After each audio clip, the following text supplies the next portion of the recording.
Roughly 12 million people each year turn to payday lenders in order to secure a quick loan to take care of expenses. And according to numbers from the Consumer Financial Protection Bureau, only about 15% of these people who take out these loans are even able to repay them, with the remainder having to take out additional loans or just defaulting on these loans altogether.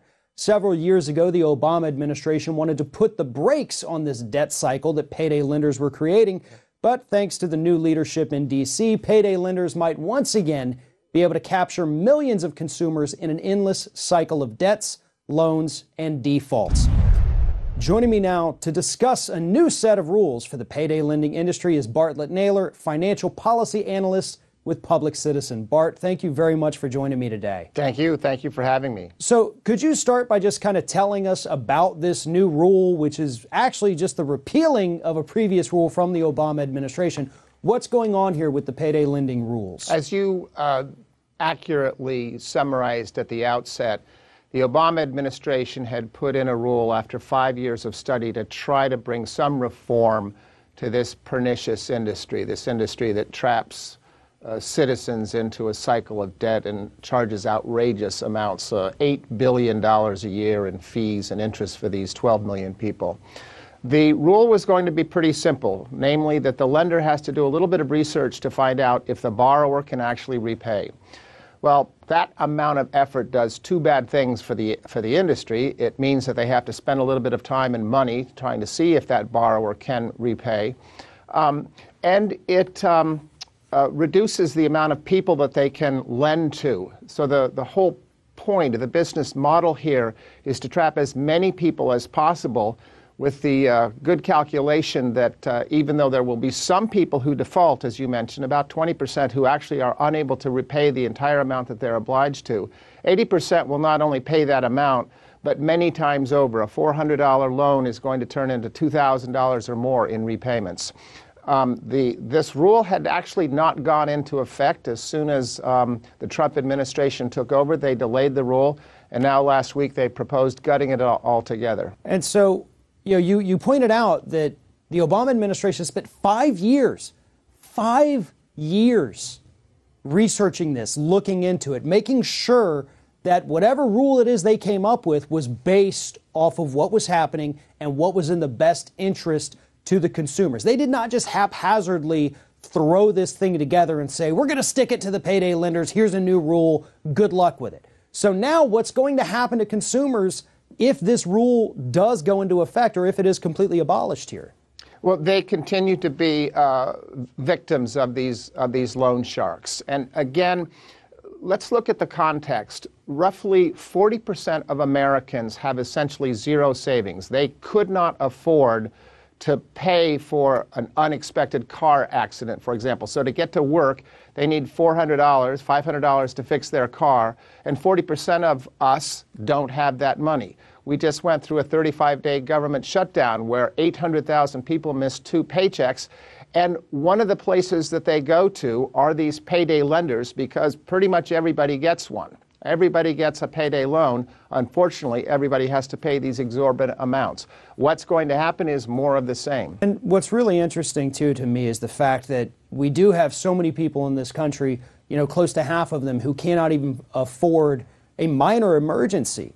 So we're talking about if somebody's driving down the highway and they get a flat tire. Well, think of if you don't have a spare tire with you, you suddenly have to pay upwards of $100 just to get your car towed. You have to pay for the, either replacement cost of the tire or the plugging of the tire. So something as simple as driving down the road and getting a flat tire could end up being a $300 or $400 expense. And nearly half the country cannot afford for that to happen.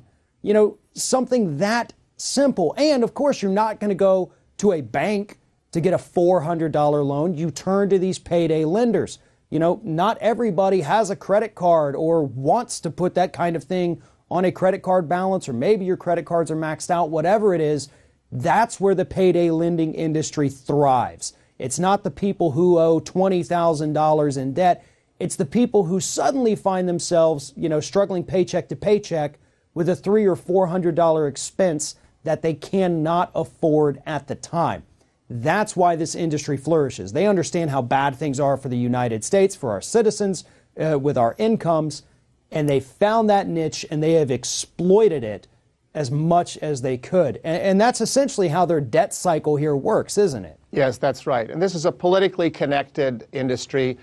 The industry has donated something like $2 million to the Trump campaign and to his inauguration.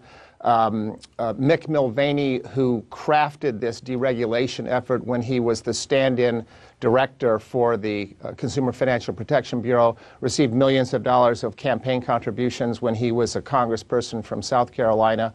This is an industry that isn't really mom and pops. Out of the 15,000 storefronts in America that are payday lenders, only about 2,000 could be considered mom and pops. The rest are owned by big business. They're owned by hedge funds. They're owned by private equity, if you will. So in other words, it's the rich truly preying on the poor. And it's fun when you can, if you drive across this country, you end up in different cities, different areas, high income, low income.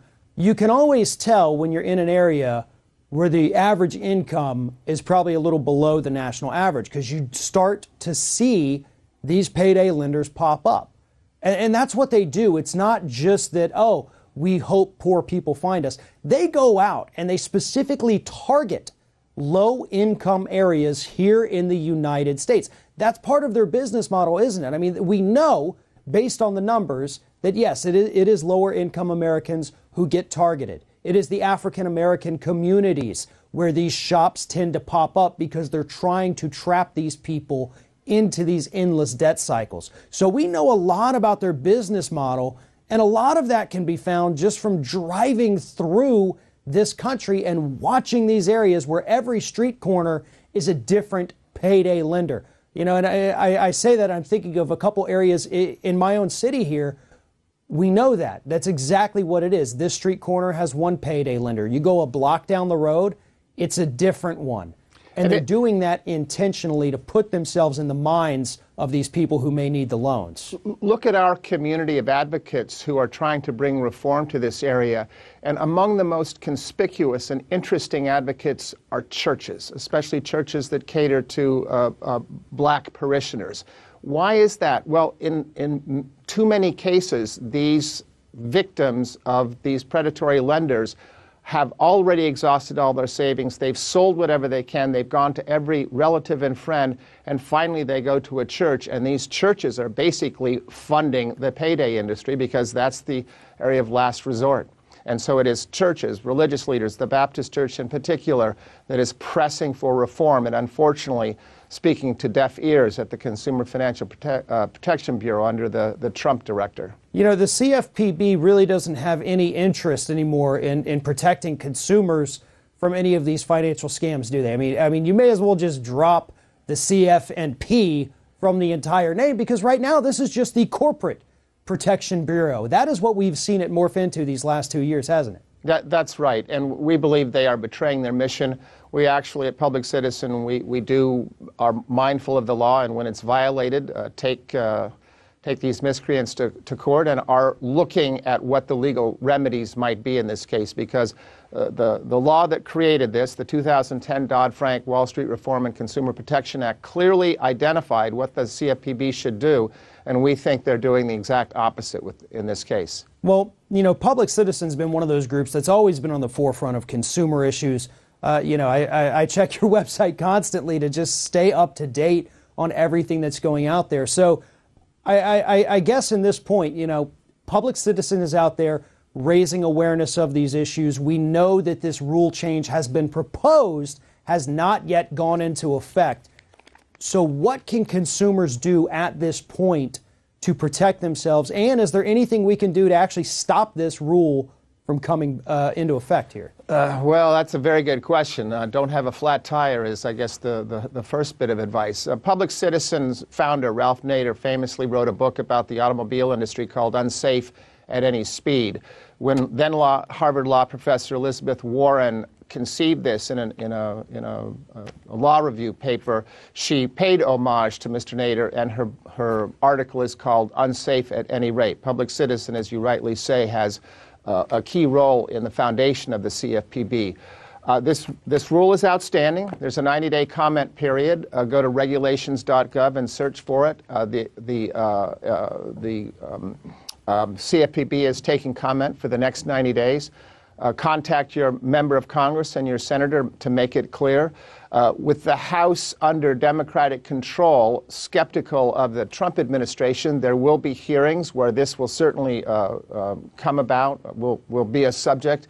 And I think that with enough intense pressure, arguably as a sentient being, Kathy Kraninger, the head of the CFPB, will see what America needs and kill this rule. Absolutely. Bartlett Naylor with Public Citizen, thank you very much for talking with us today, and thank you for all of the work that you and your organization do every single day. Thank you. Thank you for your interest.